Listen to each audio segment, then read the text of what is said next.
You ever bring your dad the wrong screwdriver? Yeah? How'd that go over? Not good. The look of disappointment stays with you for eternity. I remember vividly to hand him the wrong screwdriver. He's like, how am I supposed to screw in this bolt with the vodka and orange juice? What got me here? Well, my mom drove me. My parents do not understand me, like, at all. Like, parents who were in the 40s and the 80s and 90s, they aged horribly. They were really beaten down and burnt up. My mom still sends text messages like it's an email, like there's a formal introduction and like a sign off at the end. That's kind of annoying, because I'm like, it doesn't work like that. Yeah, Mom. Thank you, I have you saved in my address book. You ever coach a bunch of 6-year-olds? The only sports enhancement drug that can help these kids is Ritalin. Is parenting different than it was 30 years ago? Today's helicopter parents are dealing with technology and social media. Spankings have been replaced with positive reinforcement and communication. Our parents had it easy. My dad's a handy guy, he's construction. You know, he builds things with his bare hands. He's considered a manly man. I'm considered the daughter he never had. My sister hates that joke.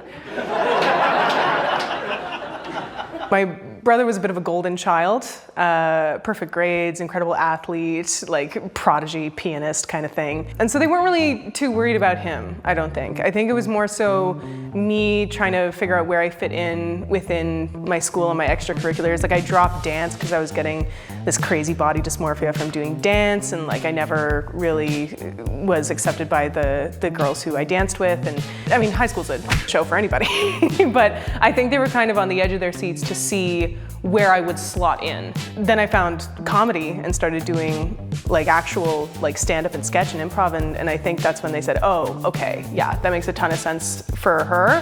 My parents are still together. My brothers are still together. All my aunts and uncles are all still together. There's not much divorce in my family, and I'm the only one who's been divorced twice.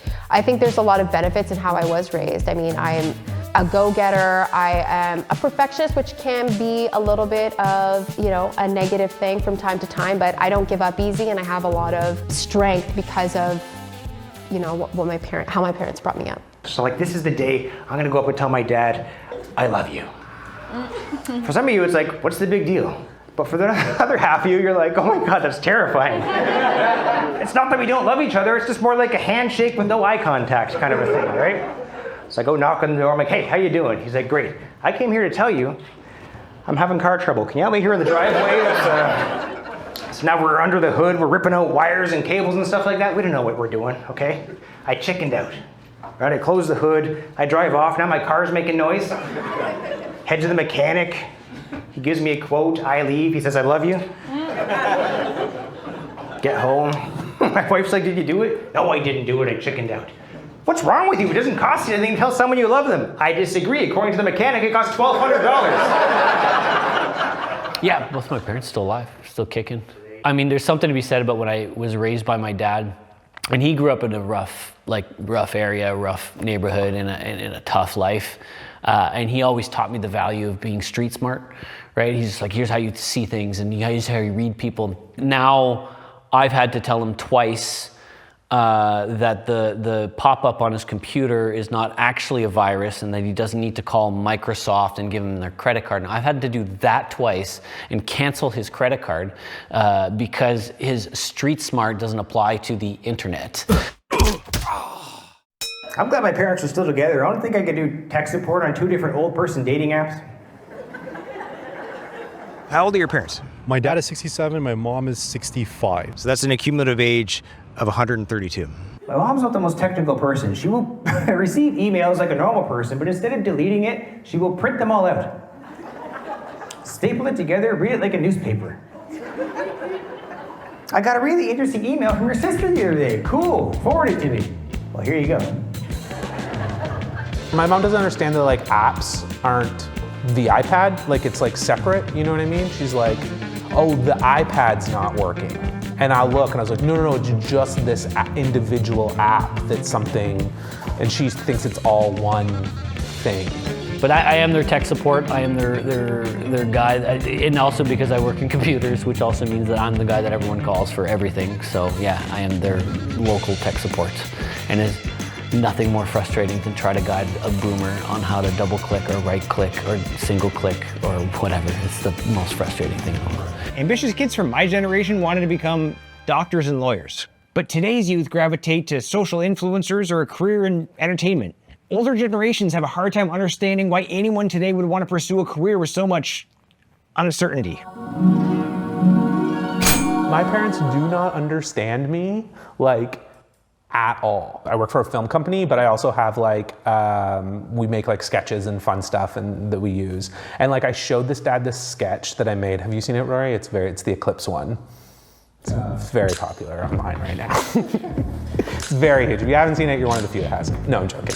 But it's got like over 20,000 views in like one day. My dad's like comments like, how do you make money on this? And I was like, what are we talking about? Then when they started to see people come up to them and say, hey, I saw your daughter singing at this wedding I was at or this event I was at. And they're actually having their friends come up to them and say, your daughter's amazing. I've seen her do all these things, or I've seen her do her YouTube videos. And they're starting to see the benefits of it. I think it's bonded us a lot more because it's almost like assurance for them that I'm not doing something overly risky and that there is some reward at the end of it. I think they can see how happy I am doing these projects and going from thing to thing. Because I think if they did have one worry is that it wouldn't be a stable career for me. As I've made new friends in the community and as I've really just tried to build a foundation of creators and friends that I love and I trust and that I'm working with, I think they can see that there isn't there isn't any doubt in me that this is what I'm supposed to do, and I think that gives them a lot of comfort. Now that you have kids of your own, the only frame of reference you have for growing a human being is how you were raised yourself. So as a parent today, how are you going to do it differently? So you have two kids? Yep, got 2 kids. Boy and girl? One of each. One of each? Which one do you like better? The daughter, the older one. And I'm busy even in the weeks I have her. So like when I have her, I don't want to be like doing chores and stuff because I'm like still a kid myself, I'm always like, you know what? I know you have homework, but we haven't been on a bike ride in a while. My kids always make fun of me because they think I'm old. And I remember meeting someone in their 40s when I was that age and thinking, I'm like, man, you are really old. But they were old. I remember a time when I had time to myself, but 2 kids took that away. I try to act cool, pretend I'm alright, but the truth is I'm not okay. And most kids are free, but they come with the price. Reusable diapers and no sleep at night. As the years go by, you wanna give it and quit. If I step on one more Lego, I'm gonna lose my shit. Here's the thing. I think the stuff I've overcome since then has been a lot better for me. And I've become a softer person as I've gotten older. Kids kind of help with that too. They kind of put things into perspective. When you're young and in your teenage years or in your 20s and you just feel like you want to f the world and not give anything about anything. And then suddenly you have kids and then you realize every vision that I have about this world doesn't revolve around me anymore. Like everything I do right now has nothing to do with me anymore. I can't be selfish anymore. Everything I do impacts those kids' lives in every way. So I have to make decisions that both first involve them and then involve me later. There's a debate today that children aren't really built as tough as previous generations. Maybe it's a coincidence that we have more mental health awareness, or maybe parents today just love their children more. So what do you think of children now versus children back in the day? I think history rhymes and repeats a little bit, so I don't think the kids currently are too different from how I grew up, except that I know what it's like to be in a fully analog world where I didn't have internet, but also grew up a lot on the internet myself at a very early age, which a lot of kids are doing these days. So I think in many ways we're very similar. I coach his baseball team, all right? And when I was a kid, I thought they were actual coaches. I didn't realize they were reluctant dads. All right, you ever coach a bunch of 6-year-olds? The only sports enhancement drug that can help these kids is Adderall. They come at the end of the game, did we win? It's 2024, of course we won. We're all winners. This is the 80s when I was playing sports. Coach Vic, no, we lost. Thanks to you. Put a cigarette out of my hat. But the one area where I feel they're different is that they don't really experience friction in the way maybe we experience friction. So a really good example is when you and I had to watch a movie, we had to go to Blockbuster or these video rental places, get the VCR or DVD, put it in the drive, then watch it. It's a whole process that took place. Now these kids, they just get everything on their phone instantly. My kids have been through a lot for their age, okay? 5 years ago, we lost our house in a tornado that came through town. That one was unexpected, okay? My kid has PTSD. You can't tell a 6-year-old tornadoes don't happen every day. Technically, that happened for 15% of his life. So we got him a therapist, and it's covered by insurance, which is fantastic. He's a child. That would cost you and I as adults like $200 an hour. So what I'm trying to do is I'm trying to feed him questions, work some of my own stuff out through his benefits. Therapist calls me up. He's a great kid, but he's having trouble at work. He's afraid of losing his hair. I don't know.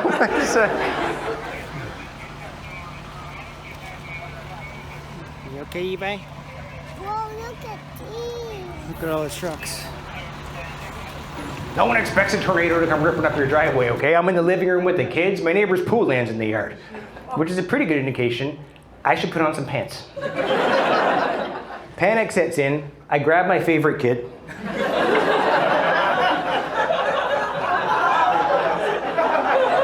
Everyone's got a favorite kid, even if it's the neighbor's kid.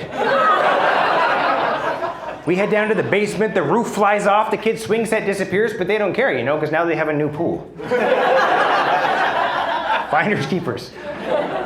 I'm wearing a shirt, it's all taken care of. It was more of the inconvenience. Like 20 minutes before the tornado happened, I had just vacuumed. Like I'm never gonna get that time back. We got this one guy in the neighborhood, he's in the military. Right after it happened, you could see him running up the street in full camo like he's gonna go hunt the tornado. During the repair stage, my kid comes to me with his piggy bank. He's like, I want to give you all my lemonade money to help pay for the repairs. My buddy, I already steal from your piggy bank. She was born premature. She was only like 2 pounds when she was born. So I think like that's always in my head too, and that's why I'm always like fun, because like she didn't almost make it. Like the doctor was pretty much like, hey, don't expect much out of this kid, which is a crazy thing to like tell 2 parents. That was like the hardest thing ever. She was born March 4th, and I wasn't able to touch her until St. Patrick's Day. Yeah, it was incredibly hard. We're looking back at the 80s, were kind of like a golden time. 80s and 90s were kind of a golden time for us in some way, but also kind of a tough time for us in some way. Like we had restrictions and limitations that my kids will never have, but also we had like economic times that were 10 times better. We didn't know the world was going to burn up. We didn't know that how bad the world was, and the internet made that possible for us to all know what the heck was going on with the world. And so now it's like we're at a point in life where we all have to come to terms with whether or not the decisions we make now as a society are going to affect our children that are going to be raised in the next 10 to 20 years as well too, right? And so I fear for what my kids have to go through. Years from now, I'm probably gonna need so much therapy. But for now, I know that if you have your health, great relationships, and a good reason for getting up in the morning, everything else is just a distraction. You could probably read this inside a fortune cookie. But when you realize that everything you love can be taken away in a minute, your perception changes. We unknowingly take so much for granted. She joined cross-country running. I'm not clearly a runner. Her mom's like not a runner, and like she was like, yeah, I'm gonna do this cross-country running. So like I went and watched. It was like, you know, like a Tuesday morning, and she starts and she did the first race, and you see her like run the race, and she's 8 years old at the time, and she is just like talking to her friend the whole time, like she's not really participating in the race. For me, like I'm like, oh, just try, please, just try, just like try your best, you know what I mean? So like anytime like she doesn't, it's kind of frustrating. And then like the week later was like the big track and field meet or the big cross country meet. It was like all the area schools, and the gun starts and they all go like running out into the fields and you don't see them. And then you see the kids like come back around and they're running by like all the parents, and like the kid in first and second are like clearly runners.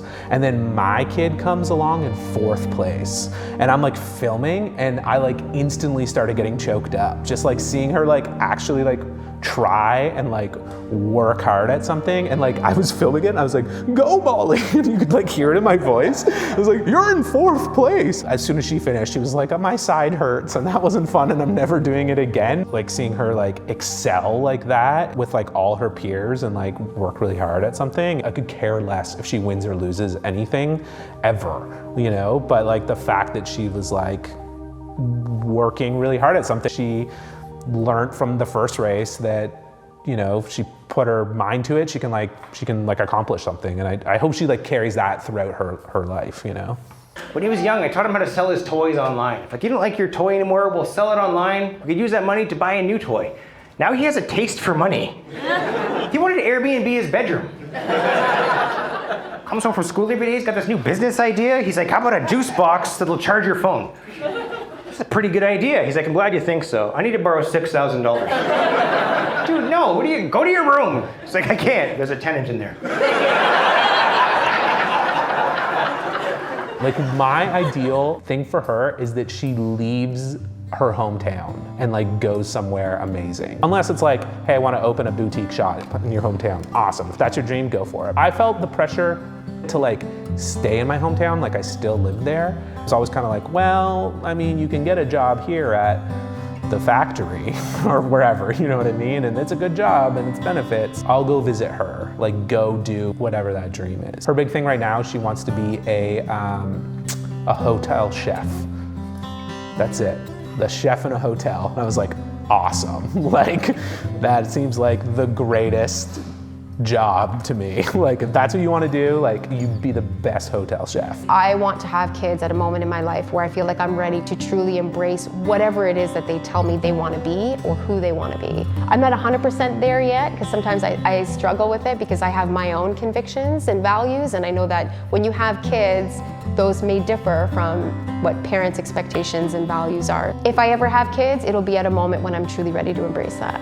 I think it can be both frustrating and enjoyable at the same time. I think the good moments with my kids far outweigh the bad moments. For me and my dad, we've certainly gotten close because we'll, sneak down in the basement where he has his guitars and we'll mess around. And I've actually started inviting him to some of my gigs as well. He's always played guitar, he's always been in a band, but it's like, why did I wait till I was 31 to get on a stage with my dad? Like, it was the perfect duo. I would not trade them for the world, but I sometimes ask myself what the world would be like without them. And I think to myself, you know what? I'm very glad I have them in my life. So here's the parents, the ones who raised us and the ones we're becoming. Those timeless pieces of advice from our parents we swore we'd never repeat. Yet, here we are, feeding the same BS to our kids. Go, Molly. Molly, you're in fourth. Go. Go, buddy.